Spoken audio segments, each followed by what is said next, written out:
Je sais que chaque année je vous dis que c'est la dep parce que le challenge annonce l'arrivée de l'automne et ça ne me réjouit guère. C'est le cas cette année aussi, mais vu que ça fait super longtemps que je me suis pas pleinement investie dans un challenge, je suis quand même contente de le débuter, donc écoutez sans plus tarder, let's go!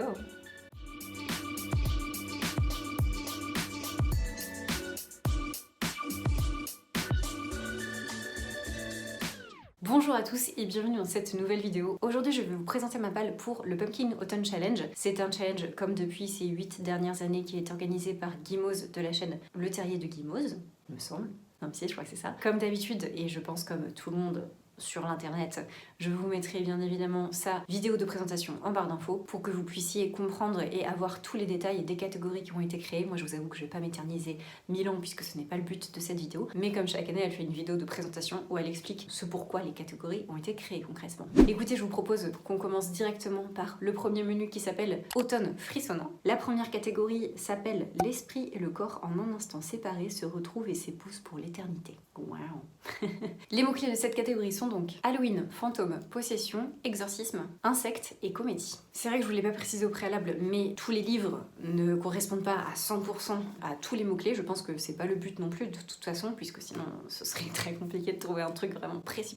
Pour ma part, je me suis concentrée sur comédie et insectes potentiellement. Je vais vous parler de La Société protectrice des kaiju de John Scalzi aux éditions La Talente, que j'avais vu passer à l'époque, il y a maintenant quelques temps, sur la chaîne de Jurassic Jones. Je vous conseille d'aller la voir si vous ne la connaissez pas encore. Elle avait bien aimé ce livre, elle avait dit que ça avait un côté très comique, très référence pop culture. On est sur l'histoire d'animaux qui sont menacés d'extinction. Apparemment, il y a un petit côté Jurassic Park et elle a bien rigolé, donc écoutez, je ne sais guère si je vais rigoler de même, mais dans tous les cas, au vu de se dire, ça collerait au thème comédie. Je vous avoue que j'ai pas 15 milliards de livres non plus qui sont drôles, voire même c'est le seul, je crois, malheureusement, parce que j'aime bien la drôlerie. Écoutez, on peut pas tout avoir. Je passe à la seconde catégorie de ce menu qui s'appelle Fenêtre cassée, porte ouverte. Les mots-clés sont horreur, huis clos, piège, peur, suspense, thriller et créature. On va retrouver dans cette catégorie pour ma part Rebecca de Daphné du Maurier aux éditions Le Livre de Poche. C'est en toute honnêteté une lecture que je compte lire en livre audio principalement. Je vais peut-être lire 2-3 pages, j'exagère, mais je vais peut-être le lire un petit peu en papier, mais franchement ça m'étonnerait parce qu'une fois que je suis prise dans l'audio, généralement ça défile en audio. Bref, je l'ai en physique, donc si je suis en même temps, c'est très bien. Mais en tout cas, c'est un livre que je veux découvrir depuis super longtemps. Je trouve que les mots-clés correspondaient plutôt bien, puisque huis clos, peur, thriller, piège, potentiellement créature, je ne sais guère, ça dépend s'il y a une Rebecca vivante ou non. Et bien ça collait plutôt bien, puisque on va suivre une femme qui va se marier avec, comment s'appelle ce monsieur ? Maxime de Winter, qui a une femme il y a un an de ça qui s'appelait Rebecca, qui est décédée normalement. Et il va y avoir toute une ambiance vraiment très étrange avec cette nouvelle épouse dans ce manoir. Elle va ressentir un petit peu sa présence de par les domestiques qui sont là, puisque je ne sais pas s'il y a encore certaines fidélités, si cette personne n'est pas acceptée. Peut-être qu'elle va découvrir certaines choses dans le manoir. Tout ça va déterrer quelques histoires, je pense. Donc, on est plutôt pas mal pour cette catégorie. On passe à la troisième catégorie qui s'appelle le crâne qui parle. En mots-clés, on retrouve gardien, cimetière, squelette, zombie, médiéval, sorcière et alchimie. Je vais lire pour cette catégorie un livre qui m'a été offert par ma famille à mon anniversaire, La Femme et l'usine de Michel Peroudot aux éditions aux éditions La Geste, je pense. Je n'avais pas prévu de lire ce livre avant qu'on me l'offre, mais ma famille vient de la région où La Femme et l'usine a potentiellement vécu, donc c'est un petit peu la resta de la resta du Poitou. Si vous ne connaissez pas le mythe, c'est pas glorieux, comme tous les mythes, j'ai envie de vous dire, qui concernent des femmes, bien évidemment. Je vais essayer de me rappeler l'histoire de base. Je suis pas sûre que ce soit à 100% correct, mais il me semble que c'est ça. Mélusine, c'est une femme qui a subi, je crois, une malédiction. Tous les samedis, elle va se transformer en une femme un petit peu serpent, donc ça veut dire que son haut de corps va rester normal et son bas de corps sera comme une queue de serpent. Je pense les prémices des sirènes, potentiellement. Elle va être mariée avec un roi, tout va bien se passer, elle va juste lui dire, écoute, perso, le samedi, tu me laisses tranquille, tu ne me vois pas et on se retrouve le dimanche et on fait ça toutes les semaines parce que du coup elle voulait cacher son secret, sinon je pense qu'elle aurait été dans la sauce. Donc tout se passe bien avec son mari, ils ont des enfants, c'est super cool, la vie est belle, sauf que bien évidemment ça va attiser des jaloux. Le mari va se faire retourner le cerveau, les gens vont lui dire écoute peut-être que le samedi la meuf elle a un amant, donc il va vouloir aller vérifier.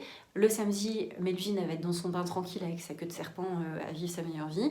Son mari va regarder à travers la porte, il va se rendre compte de cette abomination d'après ses dires et et elle va être chassée de chez elle. Elle va être obligée de fuir dans la forêt, là où elle a vécu. Il y a tout un parcours en fait où on voit la fée Mélusine, où est-ce qu'elle a vécu, dans le bois. Il y a même un bain extérieur. Soi-disant, c'est là où elle se baignait. Bon, soit. Je ne sais pas du coup de quoi ce livre va parler, mais dans tous les cas, il est là, et je me suis dit, bah autant le lire, il est petit. Je pense que ça va un petit peu retracer son histoire. Je sais qu'après, il y a une suite, entre guillemets, avec ses enfants, ses fils, enfin ça va pas bien se passer, quoi. Je ne sais plus, je pourrais plus vous dire exactement, mais c'est pas la joie pour cette pauvre femme. Et je crois qu'elle va mourir toute seule dans la forêt, enfin bon bref. Ambiance. Voilà, donc écoutez, on verra. On arrive déjà à la dernière catégorie de ce premier menu, qui s'appelle des pancakes pour 11. En mots-clés, on retrouve science-fiction, dimension parallèle, espionnage, extraordinaire et super pouvoir. Je suis partie sur un livre que je dois lire depuis beaucoup trop longtemps si vous voulez mon avis. La Maison des Feuilles de Mark Z. Danielowski aux éditions Monsieur Tout sur l'ouverture. C'est un livre en toute honnêteté que j'ai déjà débuté. Vous voyez, je suis ici à la page, je vais vous dire ça de suite, comme ça on sera en honnêteté vous et moi encore une fois, à la page 82. C'est un livre que j'avais prévu de lire pendant mes vacances en août. Bah autant vous dire que elle a pas bien progressé la dame, mais c'est toujours un livre que j'ai envie de continuer, même si je vous avoue que jusqu'à maintenant la lecture est un peu fastidieuse. J'avais conscience du fait que ça allait être compliqué au vu déjà de la mise en page. Je vous l'avais déjà montré au préalable et je pense que vous savez ce qu'il en est. Je vous remontrerai ça au pire quand j'aurai lu et je vous en reparlerai. Mais ouais, au niveau de l'histoire, je sais pas trop où on va, on nous perd vachement et du coup c'est fastidieux. Donc je pense qu'il faut être concentré, il faut être motivé et il faut pas laisser tomber cette lecture parce que sinon je pense que c'est dead. Là je vous avoue que je le mets en pause parce que j'ai déjà débuté mais je vais pas continuer encore. Nous ne sommes pas encore le 1er septembre à l'heure où laquelle je tourne cette vidéo, donc je vais pas tricher plus qu'il en est. J'ai déjà lu 82 pages, bon bah voilà. Après je vous avoue que si vraiment j'ai super envie de continuer, bon bah je m'y mettrai avant le 1er septembre. Je pense que personne ne va m'en tenir rigueur. Pourquoi est-ce que je l'ai mis dans cette catégorie? Parce que je trouve que pour les mots-clés, il y a certaines cohérences qui se font, notamment dans les dimensions parallèles, puisque dans cette maison, il va y avoir des pièces qui vont se créer à l'intérieur, mais non pas à l'extérieur. Donc c'est-à-dire que la maison à l'extérieur va avoir une certaine dimension, et à l'intérieur, elle sera plus grande qu'à l'extérieur. Qu'est-ce qu'il y a dans ces pièces en plus? Pourquoi est-ce que cette maison crée ces pièces? Quel est son but? Est-ce que ça fait apparaître des choses? Est-ce qu'on se perd dedans? Enfin, il y a tout un mystère qui se fait autour de cette maison, donc dimension parallèle. Bah, je vous avoue que pour l'instant je ne suis pas du tout avancée pour savoir si c'est vraiment le cas, mais en tout cas ça m'a vraiment fait penser à ça. Qui plus est, on est vraiment dans l'extraordinaire, puisque vous doutez bien qu'une maison qui ne fait pas la même taille à l'intérieur et à l'extérieur, c'est quand même peu commun et assez extraordinaire. On enchaîne avec le deuxième menu qui est récurrent depuis des années, qui s'appelle Automne douceur de vivre. La première catégorie est Take Care of Cinnamon Homes et comme mots-clés, on retrouve automne, tendresse, foyer, famille, singularité, cosy et gourmandise. Je trouvais que The House in the Cerulean Sea de T.J. Klune aux éditions Tor correspondait plutôt pas mal puisque apparemment on retrouve cette histoire de famille, de tendresse, de singularité aussi puisque je crois que c'est des enfants. Enfin, c'est très approximatif le résumé que j'en ai, mais bon... Je pense que tout le monde l'a lu sauf moi concrètement. C'est des enfants un petit peu particuliers qui vont tous se retrouver dans cette fameuse maison avec un mec un petit peu aigri. Donc ils vont former une famille tous ensemble avec du coup ces particularités, ces singularités qui définissent ces enfants. On retrouve aussi le foyer puisque je pense qu'ils vont prendre cette maison comme foyer. Je sais pas, je vous avoue si ça se passe en automne, mais dans tous les cas... ça a l'air d'être quand même assez cosy, donc je trouvais que ça rentrait plutôt pas mal et c'est le seul et unique livre en anglais de cette palle. Pour la deuxième catégorie, on passe à La délicieuse malaventure de Sadima. En mots-clés, on retrouve conte, réécriture, adolescence, féminisme, déconstruction et genre. Je trouvais encore une fois que Psyché et Eros de Luna McNamara aux éditions Hauteville rentrait plutôt bien dans cette catégorie. Vous allez me dire si vous êtes d'accord avec moi, mais je trouvais que Adolescence, apparemment, c'est un petit peu un roman type young adulte. Du coup, on est dans le thème. Réécriture, conte, même si c'est de la mythologie, ça reste quand même une réécriture de Psyché et Eros. En termes de féminisme, je pense... et vraiment il me semble qu'il y a une tangente féministe quand même qui est prise dans ce livre. Et pour le coup ça emmène sur une déconstruction. Donc je trouvais qu'on était plutôt pas mal. Au vu de ce que je viens de vous dire au préalable, je pense que ce n'est pas nécessaire que je fasse un résumé du livre. Vous avez bien capté de quoi il s'agissait. J'ai les fourmis dans les jambes. C'est terrible ça. On passe à la troisième catégorie qui s'appelle CAD. Je suis contente d'être tombée de cet arbre. En mots-clés, nous avons amitié, aventure, bande dessinée, anxiété, santé mentale et lumière. J'ai décidé de mettre dans cette catégorie Morte Sève, le premier tome qui s'appelle Ang et Orgue de Quentin Rigaud aux éditions Casterman. C'est un livre que j'avais vu passer, enfin c'est une BD du coup, premier mot-clé, que j'avais vu passer sur la chaîne de Cornelius qui en avait vanté les mérites, bien évidemment, sinon vous vous doutez bien que ça ne serait pas là. Je trouve personnellement que ça correspond plutôt bien, pour ma part en tout cas, aux mots-clés, puisque c'est un livre qui va traiter de l'écologie en règle générale. Dans Morte Sève, nous suivons un monde qui est régulé par des créatures gigantesques et je pense que ces créatures régulent les saisons. À un moment donné, les créatures vont dévier de leur route et ça va mettre le boxon dans tous les sens. Et on va suivre du coup une personne qui va essayer de retrouver cette immense créature pour rééquilibrer la planète sur laquelle elle vit. Je ne sais pas si ça se passe sur la Terre, mais dans tous les cas, ce traitement de l'écologie pour moi, ça répond aux mots-clés de santé mentale et d'anxiété, puisque je pense que je suis pas éco-anxieuse, mais je vous avoue que c'est quand même quelque chose qui me pèse au quotidien, parce que c'est un fait, la Terre va mal, et ça fait peur, je vais pas vous mentir. J'ai pas envie que ça devienne un sujet récurrent sur la chaîne, parce que c'est pas ce pourquoi je suis là, même si moi dans ma vie de tous les jours, j'essaye de défendre ces principes-ci, et c'est quelque chose qui me tient à cœur, comme vous vous en doutez, puisque je vous en parle maintenant, mais c'est quelque chose, quand j'y pense vraiment très sérieusement, et quand je vois ce qu'il en est autour de moi, quand je vois le mur vers lequel on se dirige, ça me fait peur en fait. Ça me fait vraiment peur. J'ai peur pour l'avenir, j'ai peur pour les gens que j'aime. J'ai tendance à être assez pessimiste sur la suite et du coup je vous avoue que quand j'ai lu ces mots-clés et que je savais que j'avais ça dans ma bibliothèque, je me suis dit que c'était ce qui correspondait le mieux, en tout cas pour ma part, pour cette catégorie. Pour le coup, amitié, aventure, je pense qu'on est bon. Je ne sais pas si cette personne va voyager toute seule pour retrouver les créatures qui ont disparu, mais dans tous les cas, aventure, c'est certain. Amitié, je ne sais guère, je vous dirai ça quand je l'aurai lu. Et on passe à la 4e catégorie de ce menu qui s'intitule « Je crois bien n'avoir songé qu'à vous seul ». Les mots-clés sont orgueil, préjugé, amour, célibat, classique, sarcasme, verve et satire. Je sais pas si vous l'avez compris, mais cette catégorie fait une référence directe à orgueil et préjugé. Si vous me suivez sur Instagram, vous avez capté que j'avais lu ça il y a genre 2 semaines. Du coup, je suis un peu dégoûtée parce que ça aurait extrêmement bien fité dans ce challenge. Malgré tout, je pense que je vais mettre un joker sur le livre cette fois-ci et je vais visionner le film puisque c'est quelque chose que j'avais déjà envie de faire avant que le challenge sorte, je vais pas vous mentir. Je voulais quand même relire le livre parce que j'avais envie, comme d'habitude et c'est ce que je vous dis à chaque fois, de me faire ma propre imagination et ne pas être biaisée par ce que j'ai vu il y a genre 2 semaines. Donc j'avais décidé de lire le livre avant de revoir le film puisque le film j'avais déjà vu mais il y a super longtemps. Je vous raconte tellement ma life, je suis désolée. Tout ça pour vous dire que le livre, je l'ai lu. J'ai beaucoup aimé, figurez-vous. C'est évident que je vous en reparlerai dans un point lecture, même si je sais que ça fait archi longtemps que j'en ai pas sorti. Promis, j'ai écrit tous mes avis et tout, il faut que je le tourne et que je le monte, mais c'est dans les bacs, voilà. Cette expression non utilisée depuis 1993. Donc du coup pour cette catégorie, j'ai décidé, au vu de la lecture que je viens de faire, de continuer sur ma bonne lancée et de visionner le film d'Orgueil et Préjugés. On passe au tout dernier menu de ce challenge qui cette fois-ci est le menu spécialement conçu pour cette année qui s'appelle Automne crépusculaire. La première catégorie s'intitule Le règne des phalènes et en mots-clés on va retrouver âme, vie, mort, messager, magie, transformation, ombre, animal et nocturne. J'ai donc choisi de mettre La Lune tueuse de N.K. Jemisin, ouh, she's back, aux éditions Pygmalion, que j'ai tardé à commencer parce que je voulais terminer d'abord de N.K. Jemisin la saga Genèse de la Cité, que j'ai fait du coup, vous vous doutez bien si ce livre est là. Très honnêtement, je l'ai aussi débuté, j'ai lu 20 pages, 27 pages. Pour voir un petit peu ce que ça donnait, j'avais envie un petit peu de prendre la température de ce livre. Donc je vais m'arrêter là et puis je vais attendre que le 1er septembre commence aussi pour continuer ma lecture. Mais je sais pas, j'avais envie de tester parce que je savais pas où je mettais les pieds et je pense que pour le coup j'avais un petit peu besoin de ce kick, vous voyez, pour débuter ma lecture et pour être prise dedans. Là du coup c'est le cas, je trouve ça hyper intriguant déjà de base. Je ne saurais pas vous faire un résumé vraiment hyper exact parce que pour l'instant c'est encore un petit peu nébuleux, donc je préfère vous lire le résumé. Je fais pas souvent ça, mais là je pense que ce sera quand même plus honnête de faire ça plutôt que d'essayer de vous expliquer un truc que moi-même je suis pas sûre d'avoir bien compris.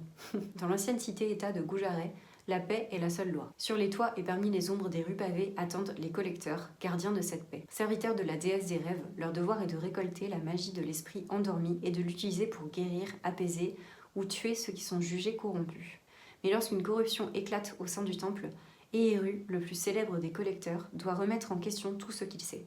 Choisira-t-il de protéger la femme qu'il a été chargé de tuer ou regardera-t-il la ville être dévorée par la guerre et la magie? Donc, je trouvais que ça correspondait plutôt bien à cette thématique puisqu'on retrouve âme, vie, mort, magie, bien sûr, ombre, nocturne puisque les collecteurs travaillent la nuit et messager puisque les collecteurs sont aussi en quelque sorte, au vu de ce que j'ai compris dans les premières pages que j'ai lues, des messagers de la mort. Donc, je trouvais que c'était absolument parfait pour cette catégorie, somme toute. La seconde catégorie s'intitule Voyageuse contemplant une mer d'étoiles. En mots-clés, on retrouve romantisme, poésie, lyrisme, mystère, rêve, cauchemar, émotion et vague à l'âme. Et alors là, j'ai un livre qui correspondait absolument bien de par le titre et je vous avoue que vous allez en avoir marre de le voir passer, parce qu'à un moment donné, ça fait 1000 ans que je dis que j'ai trop envie de le lire et qu'il me tente de ouf, mais qu'il est encore dans chaque palle que je fais. Vous avez le droit de me taper sur les doigts. Je ne sais pas ce que j'attends. Le déluge, certainement, qui n'arrivera jamais, puisque nous sommes en plein été. Oh non mais c'est agaçant, hein. Je sais pas ce qui m'en retient, je vous avoue, je ne comprends pas. Ma non-lecture de ce livre, va falloir que je me motive vraiment et que je me bouge les fesses pour le lire cette année, puisqu'il est aussi dans mon challenge 12 mois 12 pavés, donc je n'ai plus aucune excuse. Et en plus, je vous avais dit dans la vidéo 12 mois 12 pavés que je le lirai en ce début d'année, on va être en septembre. Voilà, Qu'est-ce que vous voulez que je vous dise? Je suis incorrigible. C'est terrible, hein. Donc, pardon, je vous ai pas dit, La mer sans étoiles de Erin Morgenstern aux éditions Sonatine, comme d'habitude à chaque fois que je vous en parle. Bon bah je me suis dit, voyageuse contemplant une mer d'étoiles, La mer sans étoiles, rien que ça c'était bon. Et en plus de ça, je vais pas vous mytho, je ne connais toujours pas l'histoire, je ne sais toujours pas de quoi ça parle. Je sais juste, j'ai ouï dire que on comparait La maison des feuilles que je suis en train de lire avec La mer sans étoiles. Donc je ne sais pas s'il y a des similitudes dans cette lecture. Je ne sais pas. J'ai pas envie en plus de savoir ce qu'il en est. Et peut-être que c'est ça du coup. Peut-être que je me dis que vu que je sais pas ce qu'il en est, j'ai peur de me plonger dedans. Mais paradoxalement, j'ai pas envie de savoir. Soyez dans ma tête, hein, je vous le dis, c'est pepitas de bananas every fucking day.